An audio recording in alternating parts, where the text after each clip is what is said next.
Here's The Brief, news from the world over this week.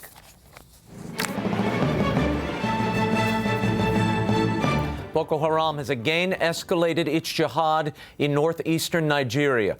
According to multiple sources, at least several hundred people, as many as 2,000, were massacred this past week in raids in the town of Baga.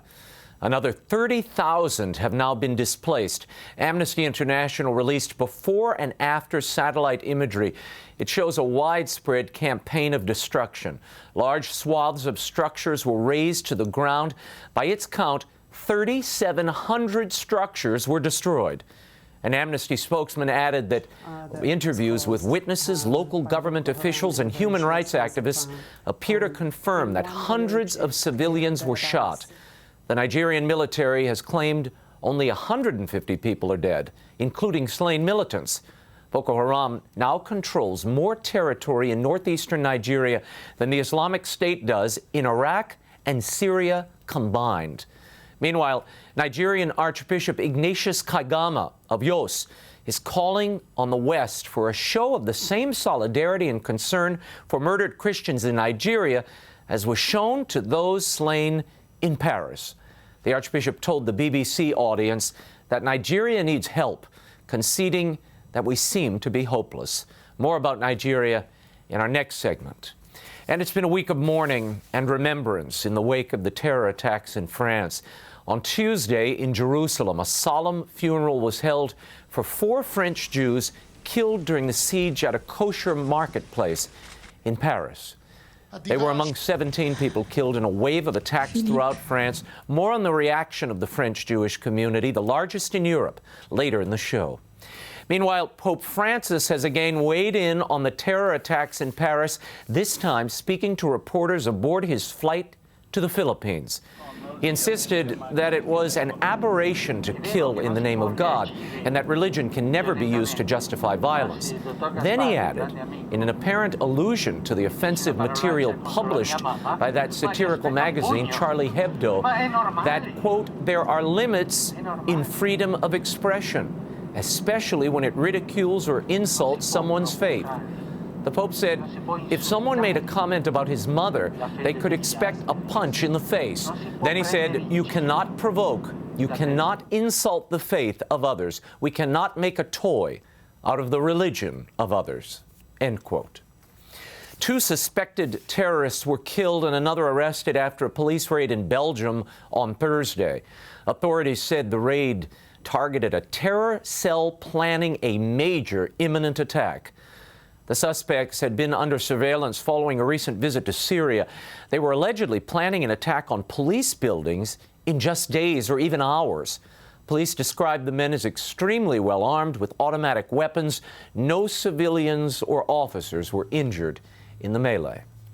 And the new ISIS affiliate in Libya is claiming they've kidnapped and are holding hostage as many as 21 Coptic Christians. The men, mostly workers from Egypt, went missing earlier this month, and in late December, the jihadist group, which calls itself State of Tripoli, posted pictures of the men on the internet with the message, urgent, soldiers of the Islamic State have captured 21 Christian crusaders.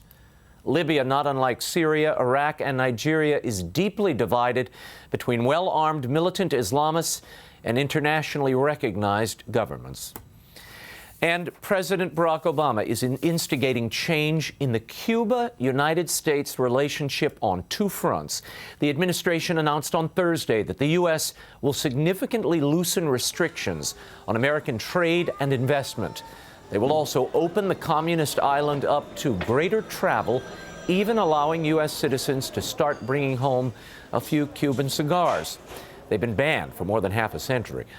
Only Congress can end the 5-decade embargo, but the moves are part of the president's ambitious goal of reestablishing diplomatic relations with the Castro government. Earlier in the week, Cuba released 53 political prisoners that the Castro regime had promised to free. And could Guantanamo Bay soon be empty? A Pentagon official told the Washington Post that the administration has transferred 5 additional prisoners out of Guantanamo, 4 to Oman and a 5th to Estonia. All were imprisoned shortly after 9/11 and are believed to have links to al-Qaeda. The latest transfers leave 122 Guantanamo detainees. Senior U.S. officials say they hope to accelerate transfers in 2015 for the dozens more who've been cleared to leave. And on Capitol Hill on Wednesday, the Republican-led House passed legislation that would overturn President Obama's controversial immigration orders. The president's unilateral directives halt the deportations and offer work permits to more than 4 million immigrants in the country illegally. After unsuccessfully urging President Obama to work with the new GOP Congress on immigration reform, House Speaker John Boehner placed blame squarely on the president.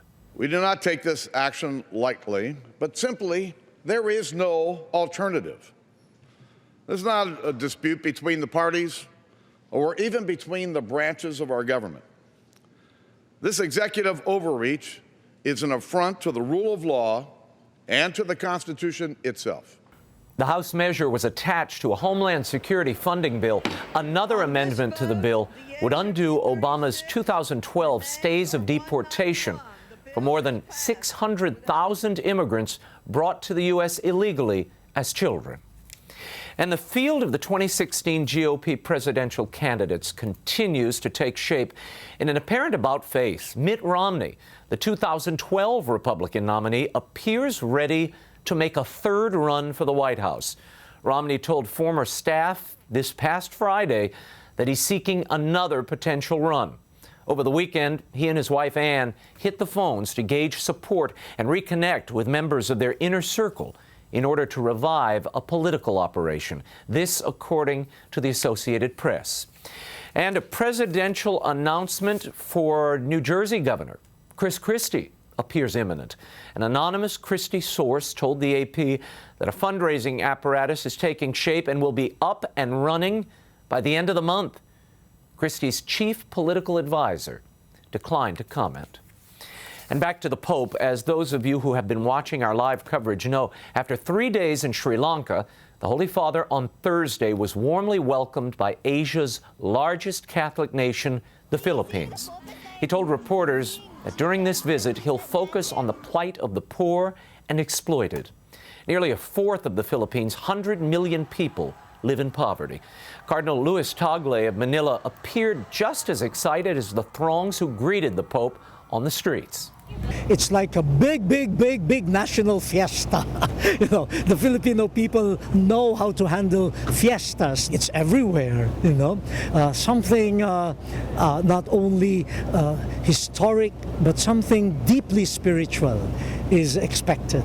More from Cardinal Luis Tagle later in the show. And could Pope Francis be coming to California? Now, this is just conjecture at this point, but in a surprise announcement, Pope Francis said on the way to the Philippines that he plans to personally canonize Blessed Junipero Serra when he visits the United States in September. Now, Blessed Serra was the Spanish Franciscan who established missions up and down the California coast during the 17th and 18th century. At present, the Holy Father is only scheduled to attend the World Meeting of Families in Philadelphia. But it has been hinted that he will likely visit Washington, D.C. and New York. My bet is the Pope will indeed head to California. Canonizing Blessed Serra in Philadelphia would be like erecting a Benjamin Franklin statue in San Juan Capistrano. And finally, Oscar nominations were released this week, topping the Best Picture nominations: American Sniper, Boyhood, The Grand Budapest Hotel, The Imitation Game, Selma, The Theory of Everything, Whiplash, and Birdman. Now, the lead actor in Birdman, Michael Keaton, won a Golden Globe for his performance from the Hollywood Foreign Press Corps on Sunday. The award may not mean much to you, but Keaton's acceptance speech just might. He offered a tribute to his Ohio childhood and to his faithful parents. In the household in which I was raised, the themes were pretty simple. Work hard, don't quit, be appreciative, be thankful, be grateful, be respectful. I don't ever remember a time when my father didn't work 2 jobs. When my mother wasn't saying the rosary or going to mass or trying to take care of 7 kids in a rundown farmhouse. Keaton went on to thank his 6 wonderful brothers and sisters, then tearfully heaped praise on his best friend, his only son, Sean. On a night of self-directed celebrity adulation, Keaton was a breath of fresh air. And he's also nominated for a Best Actor Oscar. I'm very disappointed Selma didn't get a Best Director or Actor nod, and the Lego Movie was not nominated for Best Animated Feature. My kids are crying right now. Ah, well, you can't win them all.